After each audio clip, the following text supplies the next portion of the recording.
ажилтдаг болох гэдэг. Энэ хүрээндээ бид нар орон сууцны энэ одоо энэ харилцааны банкуд өгж байгаа их усрийнхаа өртгийг тооцохдоо сумд болон алдлагдсан дүүрэгд болохоор 5.5%, хотод болохоор 7% гээд 1.5% хүүгийн зөрөө бид нар гаргаж өгсөн. Нэг усны орон нутгийн баригдаж байгаа барилгыг санхүүжүүлж байгаа тохиолдолд банкуд нь урамшуултаа гэсэн үг л дээ. Банк тэрэндээ илүү сонирхолтой байх. Тэр өнцгөөс нь бид нар ийм их усрыг гаргаж өгч байгаа. Гэхдээ энэ маань ганцхан ингэж бол зогсохгүй. Цаашдаа бид нар моргежийн их уср буюу худалдан авах талаас нь орон нутагт ажиллаж байгаа ажлын байртай иргэд маань орон сууцнд орох гээд ирэх юм бол тэр их усруудаар бид нар бас төлхөө ажиллана. Энд одоо манай 2-3 банк байж гэн орон нутаг салбартай мэдээж улсын хэмжээнд бид нар бүх салбарууд орон нутаг сайн хангагдаж чадаагүй гэдгийг бид нар мэдж байгаа. Энийгээ сайжруулах ёстой. Ер нь орон нутаг руу очдог зээлийн хүртээмж муу гэдгийг бид нар мэднэ. Энийг бид нар сайжруулна. Олон төрлөөр нь орлого талаас нь, зардал талаас нь, нийлүүл талаас нь бид нар орон нутаг руу энэ дээр бол анхаарж байгаа. Энэ ажлууд маань одоо эхнээс үр дүнгөө бол өгж ил байна. Одоо энэ экспортыг дэмжих хүрээнд ноолуур дээрч дэмжлэг очно байх. Сая энэ одоо юу гэдгийг махны нийлүүлэлтээр хангасан энэ хөтөлбөрийнхөө хүрээнд одоо мах бэлтгэж байгаа орон нутгийнхны орлого нь шууд нэмэгдсэн.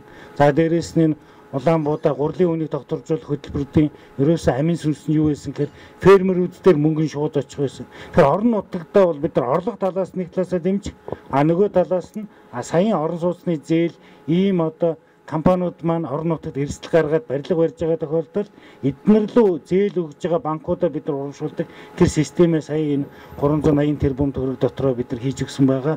Энэ гэрээнүүд нь банкудаар очсон. Гэрээнүүдээ банкуд маань бид нартай зурцсан байгаа. Зөвхөн түрүүчийн ерөнхий сайдын хэлдэг дээр сая энэ боломжийг ашиглаад нэмээд дахиад нэг юм хэлэхэд энэ орон сууцны барилгажилтанд өгж байгаа Монгол банкны санхүүжилт гэдэг бол энэ бол мөнхийн санхүүжилт юм байгаамаа.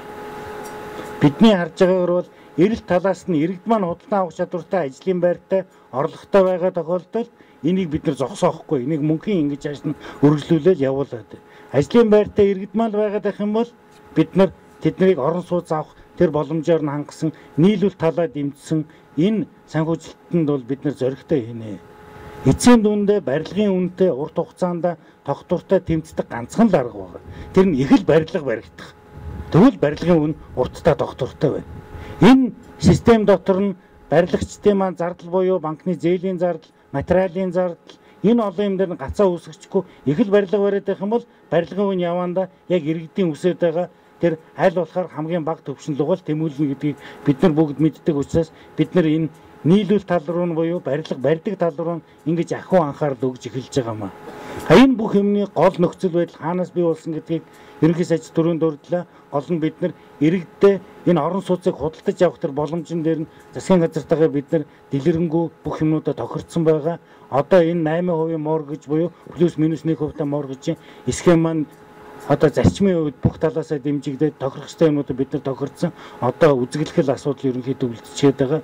Тэр энэ асуудал руугаа бид нар ойрын нэг хэдэн 7 хоногийн дотор бодиттой шийдвэр бол гаргах чинь. Тэгэхээр нэгэнд худалдан авах тал нь ойлгомжтой болсон юм бол бид нар нийлүүл тал дээр нь зоригтой энэ дээр ажлуудыг эхлүүлчихэд байгаа маань ийм утга учиртай юм аа. Энэ маань зүгээр энэ 380-аар ч юм уу одоо нийт салбарт өгсөн байгаа 800 тэрбумаар зогсох биш, нэг удаагийн ажил биш. Энэ мөнхийн Монгол улсад байшин худалдаж авах боломжтой, найдвартай орлоготой, цалинтай иргэд байгаа тохиолдолд бид нар баталгаатай энийг үүсвэр цаашд нэмж явах юм. Тэгэхээр энэ маань бус өмнөх тогтолцоонуудаас зарчмын өөр гэдэг нь энэ өнцгөр байгаа юм шүү. За анхаарал тавьсан.